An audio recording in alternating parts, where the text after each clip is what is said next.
Another one of our entries for Moab this year is a Gladiator that we've been put together by our friends at JPP.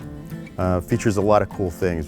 First, this bumper seat on the front. So it's a grille guard, folds down to become a seat on the front.